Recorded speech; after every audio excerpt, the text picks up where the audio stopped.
Olá pessoal, tudo bem? Aqui é o professor Supermalva. Vamos aí para mais uma videoaula, mas antes de mais nada, vai lá, se inscreve no canal, dá aquele like positivo, não custa nada e ajuda bastante o canal a crescer, desenvolver, bem como nossos queridos colegas concurseiros aí conseguirem localizar as videoaulas com maior facilidade para auxiliar nos seus estudos também. Não custa nada e ajuda bastante. Então, se inscreve no canal, dá aquele like positivo e vem contigo.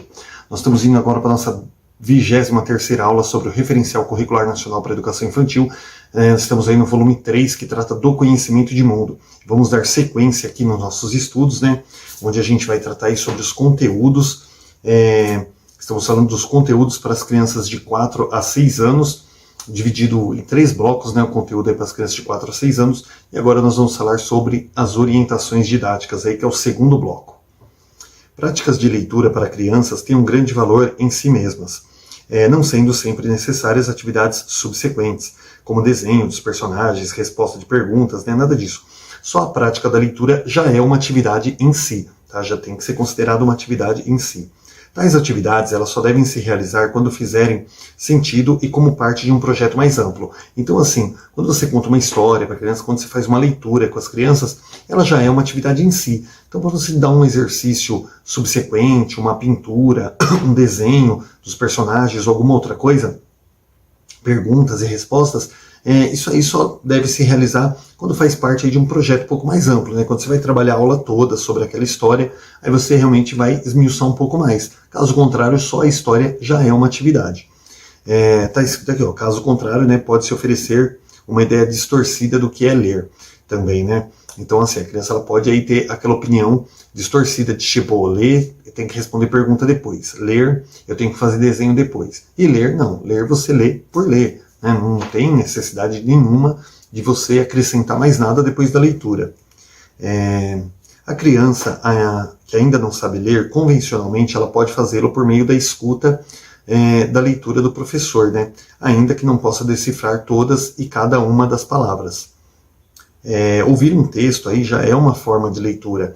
Então a criança que ela não sabe ler, ela pode aí, fazer a leitura através da escuta, né? Quando o professor está lendo, isso aí já é um método de leitura, né? No caso da criança que não sabe ler.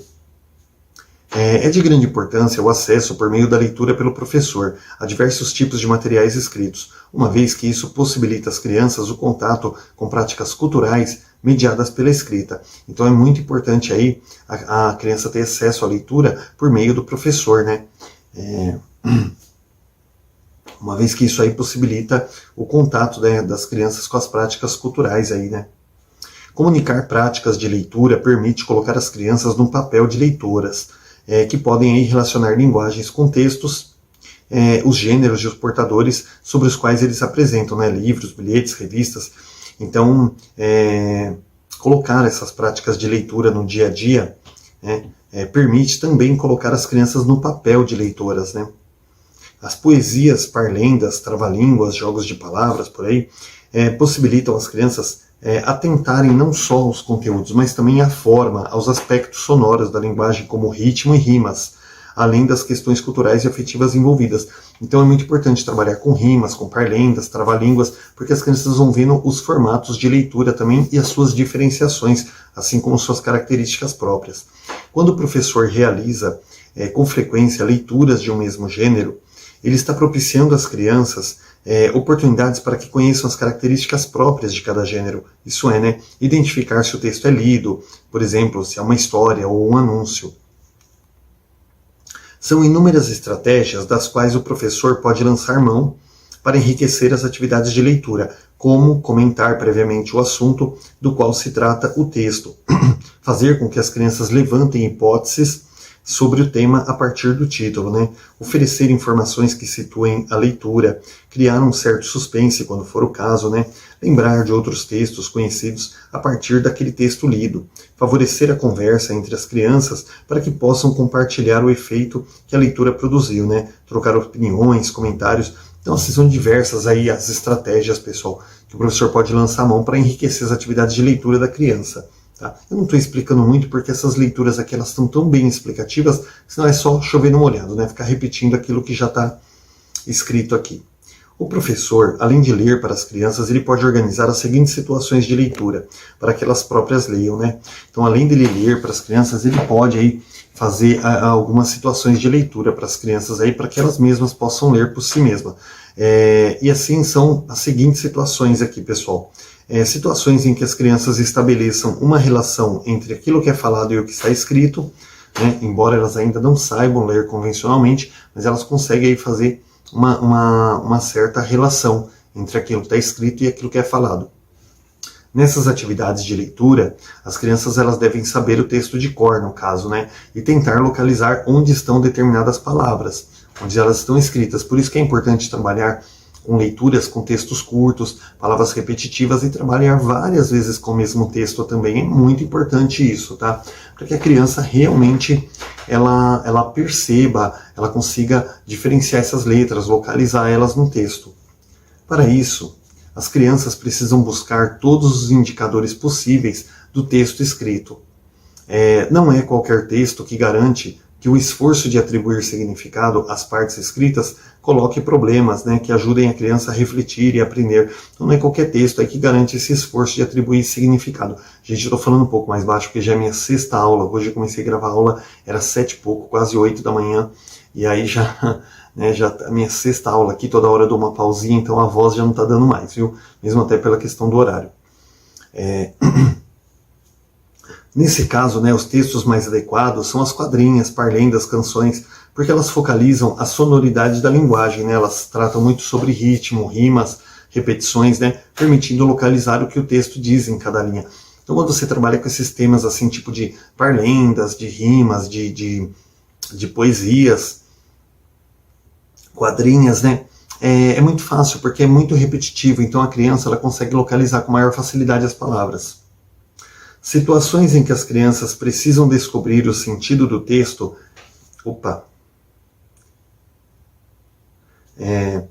São situações, né, em que as crianças precisam descobrir o sentido do texto apoiando-se nos mais diversos elementos, como nas figuras que o acompanham, né, na diagramação, em seus conhecimentos prévios sobre o assunto, no conhecimento que tem sobre algumas características próprias dos gêneros, etc.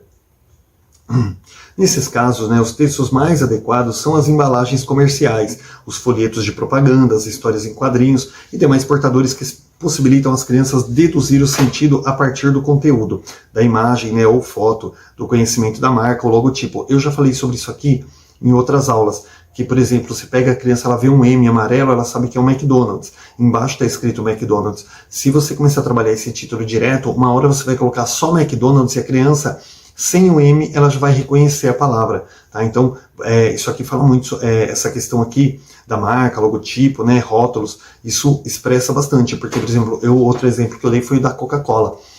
Você coloca aquelas palavras, aquelas letras enroladas, escrito Coca-Cola, com o fundo vermelho, a criança ela sabe que é a Coca-Cola. Se você escrever qualquer outra palavra ali com aquela letra, a criança vai reconhecer, porque ela reconhece através do símbolo.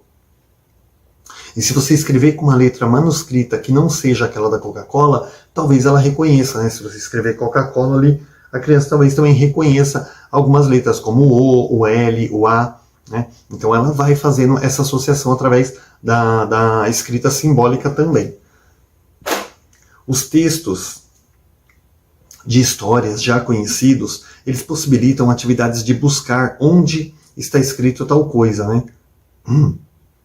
As crianças, levando em conta algumas pistas contidas no texto escrito, elas podem localizar uma palavra ou um trecho que até o momento não sabem como se escreve convencionalmente. Então a criança ela pode, aí, com algumas pistas, né, ela pode localizar algumas palavras aí mais conhecidas. Os textos de histórias já conhecidos, né, eles possibilitam atividades de buscar onde está escrito aí tal coisa. As crianças levando em conta... eu já li isso aqui, pessoal, desculpa. É que eu dei uma pausa e no fim acabei me perdendo aqui.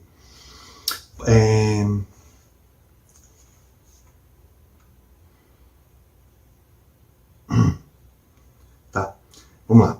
Podem procurar no livro a fala de alguma personagem, por exemplo, né? Para isso, devem recordar a história para situar o momento no qual a personagem fala e consultar o texto, procurando indícios que permitam localizar a palavra ou trecho procurado. Por exemplo, você pega ali Chapeuzinho Vermelho, né, que é o título, a criança vê na capa do livro ali, Chapeuzinho Vermelho.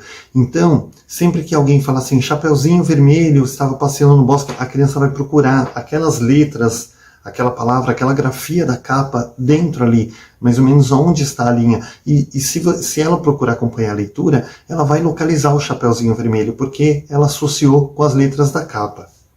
Tá? Levando em consideração que são crianças de educação infantil, tá, gente? Não são crianças de fundamental, são bem pequenas. Então, o que parece bobinho pra gente, para elas é um desafio muito grande, tá?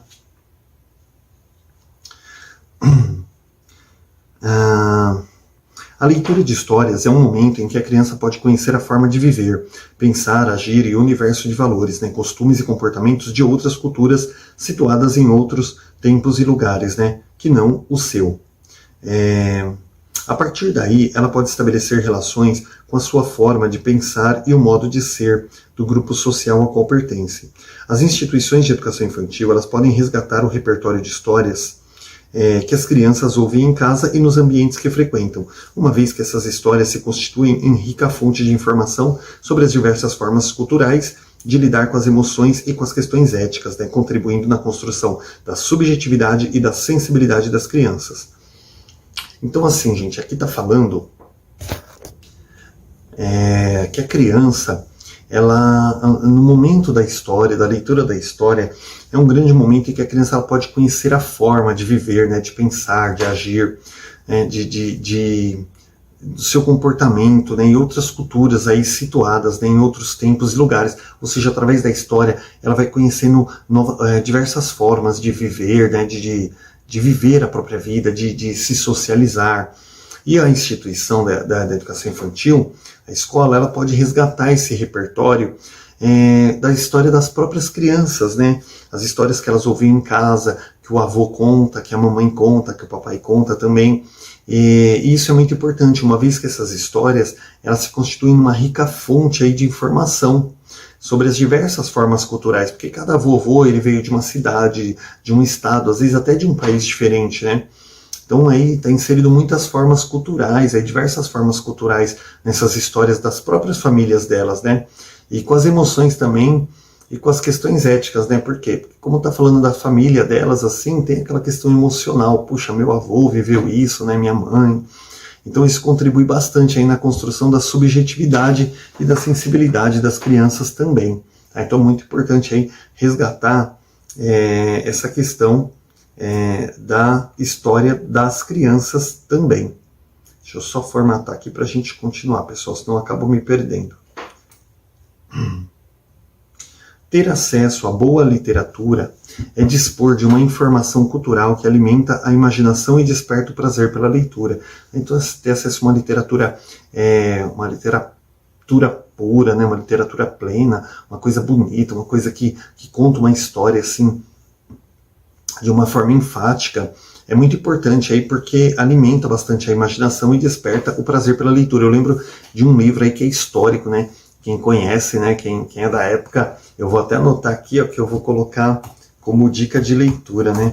Que é a Ilha Perdida, da série Vagalume. Quem leu, meu, pelo amor de Deus, gente, a gente viajava na canoa com aqueles meninos, eu nem lembro o nome deles, mas eram dois meninos aí que entrou numa canoa e foi viver uma aventura muito legal. A Ilha Perdida, né?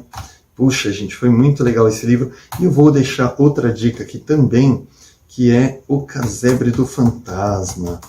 Também que é outra história maravilhosa aí de duas meninas, três irmãs, acho 3 ou 4 irmãs, que acabaram se envolvendo aí num sítio com o pai, e elas foram dar uma volta, se perderam, acharam um casebre, acharam que era um casebre abandonado ali, um casebre assombrado. Gente, a viver uma aventura muito bacana. Então eu vou deixar essas duas dicas de leitura para vocês aí, para quem quiser, tá? Que é a Ilha Perdida e o Casebre do Fantasma. Então quando a gente fala assim, ter acesso a boa literatura, né, é dispor de uma informação cultural que alimenta a imaginação e desperta aí o prazer para a leitura. A intenção de fazer com que as crianças, desde cedo, apreciem o momento de sentar para ouvir histórias exige que o professor, como leitor, se preocupe em lê-la com interesse, né, criando um ambiente agradável e convidativo à escuta atenta, mobilizando a expectativa das crianças, permitindo que elas olhem o texto e as ilustrações enquanto a história é lida. Então, gente, você não pode apenas pegar um livro, puxa, eu não tenho... tenho aqui, ó, tem um monte de livro aqui, na verdade, né? Esse aqui é um livro que eu comprei ele para minha filha numa feira do livro, mas ele não tem ilustrações, mas vamos supor que tem, então o professor vai contando e ele vai virando assim, ó, para que a criança veja a imagem, né, enquanto a história está sendo contada. Na educação infantil a gente trabalha muito dessa forma, tá? Sempre virando o livro assim, para a criança poder ir vendo as imagens e acompanhando. Mas isso só não é suficiente, o professor ele tem que demonstrar interesse. Você não pode contar uma história assim. Por exemplo, vou pegar aqui, ó. Né? Pegar aqui, ó. Então eu vou falar assim, ó. Isso é muito admirável, elogiou o professor. Não é só isso. Ele é o melhor aluno da classe, disse a condessa com conhecimento de causa.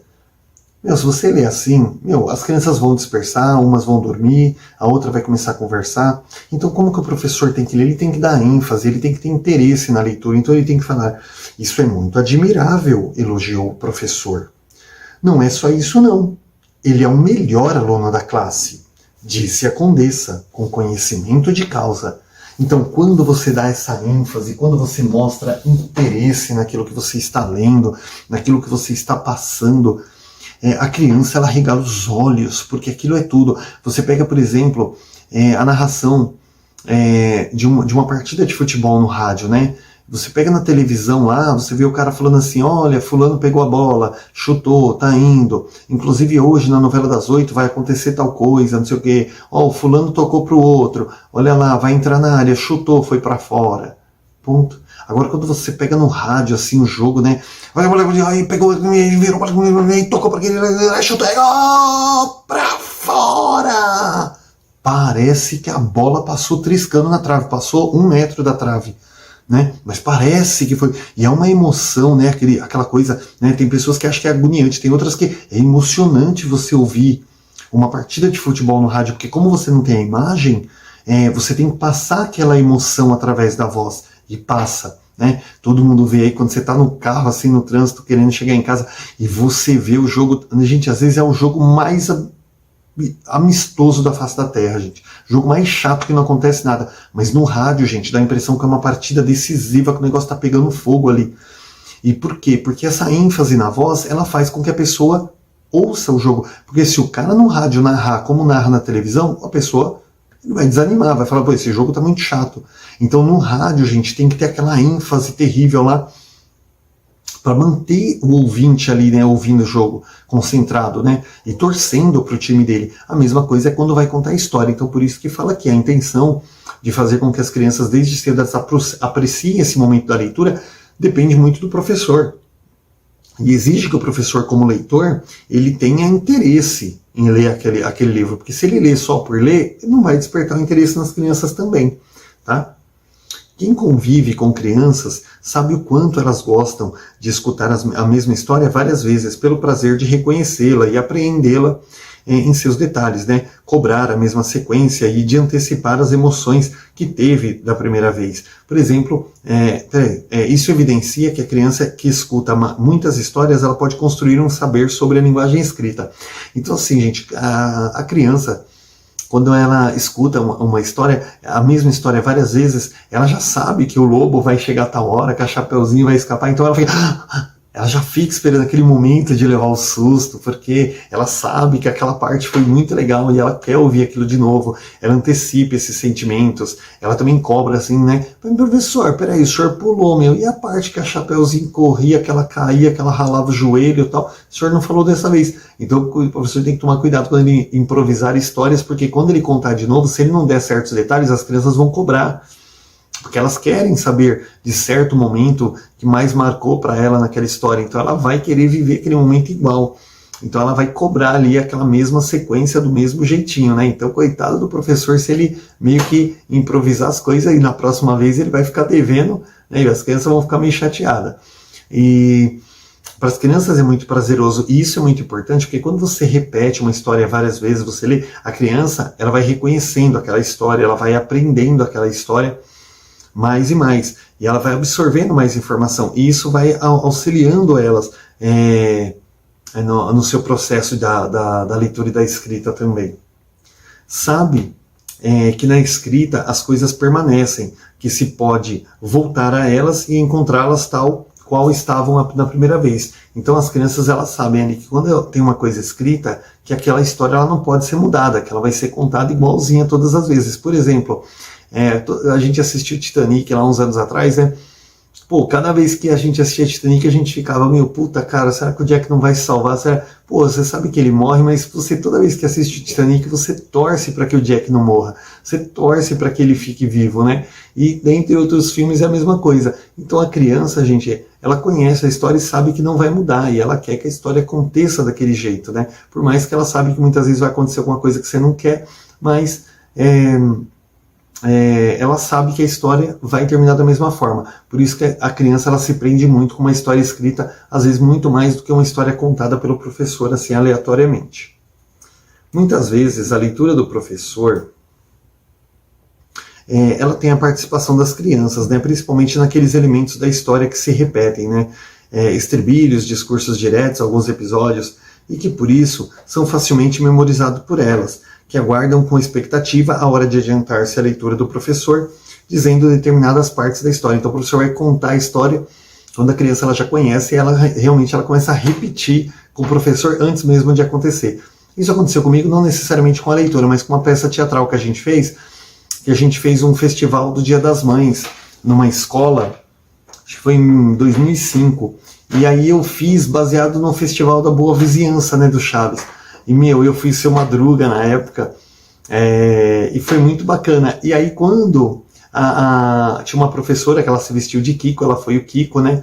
E foi muito bacana. E assim, quando ela ficava assim, mamãe querida, meu coração por ti bate, as crianças da escola, elas já repetiam aquelas falas do Chaves e da Chiquinha, porque elas conheciam de cor, então a gente nem precisou ensaiar, porque as crianças elas já interrompiam automaticamente, né? E aí a professora ia ficando brava, né? Porque ela não conseguia falar igual o Kiko, né? Toda hora ela falava, mamãe querida, meu coração por ti bate. Aí as crianças, como caroço de abacate. E eles sabiam de cor.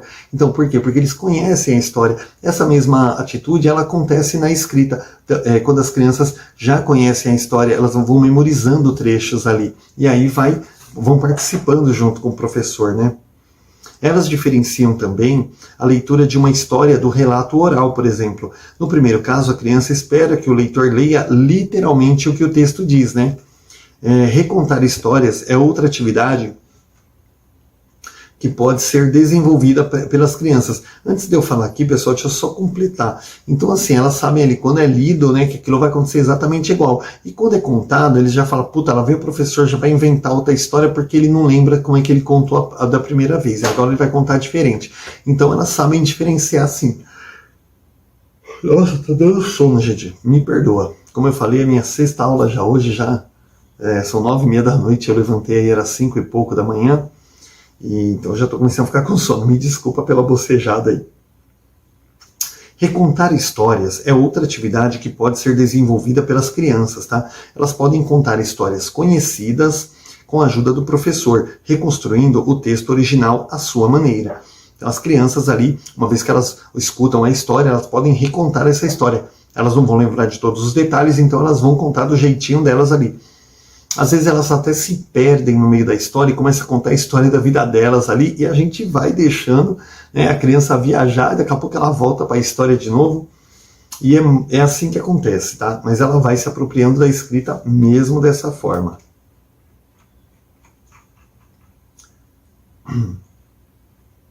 O professor lê a história, as crianças escutam, observam as gravuras e, frequentemente, depois de algumas leituras, elas já conseguem recontar a história, utilizando algumas expressões e palavras ouvidas aí na voz do professor. Então elas conseguem aí memorizar alguma coisa, algumas elas improvisam e outras elas conseguem repetir. Nesse sentido, é importante ler as histórias tal qual estão escritas, né? Imprimindo ritmo, narrativa e dando à criança a ideia de que ler significa atribuir significado ao texto e compreendê-lo. Por isso é tão importante essa ênfase na hora de ler. Tá? Para favorecer as práticas de leitura, algumas condições são consideradas essenciais. São elas: dispor de um acervo em sala com livros e outros materiais, como histórias em quadrinhos, revistas, enciclopédias, jornais, né, classificados, organizados, com a ajuda das crianças. Então as crianças também têm que ajudar a organizar para que elas também possam localizar com maior facilidade depois. Organizar momentos de leitura livre nos quais o professor também leia para si. Para as crianças é fundamental ter um professor como um bom modelo. O professor que lê histórias, que tem boa e prazerosa relação com a leitura e gosta verdadeiramente de ler, tem um papel fundamental, né? O de modelo para as crianças. Ou seja, crianças, elas não seguem conselhos, elas seguem exemplos. O professor não pode só falar assim, ó, gente, pega um livro e vai ler. Ele tem que ler junto. A partir do momento que ele começa a ler, as crianças querem ler também, porque elas querem ser iguais ao professor. Possibilitar às crianças a escolha de suas leituras e o contato com os livros, de forma a que possam manuseá-los, por exemplo, nos momentos de atividades diversificadas. A criança acabou uma atividade ali, né? Ela vai lá, pega um livrinho, vai ler, né? Vai distrair um pouco e vai se divertir um pouco também. Então tem que possibilitar às crianças a escolha das suas leituras, não ficar determinando o que elas têm que ler, deixar elas livres ali para escolher. Possibilitar regularmente às crianças um empréstimo de livros para levarem para casa. Bons textos aí podem ter o poder de provocar momentos de leitura em casa, junto com os familiares, que eu já falei isso em outra aula também, é muito importante, tá? Não vou esticar aqui, porque eu já falei nas aulas anteriores, hoje mesmo. Uma prática constante de leitura deve considerar a qualidade literária dos textos. A oferta de textos supostamente mais fáceis e curtos para crianças pequenas pode resultar em um empobrecimento de possibilidades de acesso à boa leitura. Olha, gente, esse texto aqui ele me deixa meio irritado, porque uma hora ele fala uma coisa, outra hora ele fala outra. Primeiro, eles enfatizam bastante a necessidade de você ter textos curtos, com palavras repetidas, né, para que a criança se aproprie com mais facilidade. Aí, em outro momento, fica falando aí que textos supostamente fáceis e curtos pode resultar num empobrecimento de possibilidades de acesso à boa leitura. Não dá para entender bem o que esses caras querem. Nesse mesmo referencial estava escrito sobre a questão dos livros com textos curtos, né, para que as crianças se apropriem com maior facilidade. E agora meio que está falando ao contrário. Bom, né? A oferta de textos aí mais fáceis e curtos para crianças pequenas pode resultar em um empobrecimento de possibilidades de acesso à boa leitura. Gente, minha opinião não vale nada, mas eu vou dizer uma coisa aqui. Eu, com quase 20 anos de rede pública de Guarulhos, com educação infantil, falo para vocês, você querer dar um texto um pouco mais complexo, a criança vai perder o interesse, porque ela não vai conseguir realizar uma boa leitura, não vai conseguir identificar nada e ela vai perder o interesse. Tem que começar sim com textos simples, repetitivos, para que a criança se aproprie. E gradativamente a gente vai aumentando aí o desafio para elas, tá? Então, toma cuidado com essa explicação aqui, que isso aqui tá meio mais na hora da prova, o que vale é o que está aqui. Ler não é decifrar palavras. A leitura é um processo em que o leitor realiza um trabalho ativo da construção do significado do texto, apoiando-se em diferentes estratégias, como seu conhecimento sobre o assunto, sobre o autor e de tudo o que sabe sobre a linguagem escrita e o gênero em questão. Então, ler não é apenas decifrar palavras, tá, gente? É se apropriar de um saber, é aprender uma nova forma de expressão, tá bom? Aprender mais um pouco da cultura através da leitura. Então, não é só decifrar palavras. O professor, ele não precisa omitir, simplificar ou substituir por um sinônimo familiar as palavras que ele considera difíceis, pois se o fizer, correrá o risco de empobrecer o texto. Isso aqui eu até concordo, né? Você pega, tem ali uma palavra um pouco mais difícil, se a criança não entender, ela vai dizer, professor, o que é isso? Aí o professor explica, mas o professor não pode ficar trocando palavras, colocando palavras mais fáceis, só porque ele acha que a criança não é capaz de entender aquela palavra. A leitura de histórias é uma rica fonte de aprendizagem de novos vocabulários. Um bom texto ele deve admitir várias interpretações, superando-se assim o mito de que ler é somente extrair informação da escrita. Pelo contrário, tá? Uma leitura de história, cada um aí vai ter uma interpretação diferente, tá bom? Então, o bom texto ele admite várias interpretações, tá? Então, por isso que é importante a gente dar muitas histórias para as crianças também, porque as histórias permitem boas interpretações. Se você dá, por exemplo, uma notícia, um relato para a criança, aquilo ali e acabou. Está transmitindo uma notícia e só. E a história não, né? Um texto literário, ele realmente vai dar margem para cada um interpretar da forma que acha melhor. Gente, nossa aula vai ficando por aqui, porque a gente vai entrar em práticas da escrita e o tempo já deu. Então, por enquanto, vocês se inscrevam no canal, divulguem para as pessoas, peça para dar uma forcinha para o professor, tá? Dá aquela curtida, bons estudos e até a próxima aula.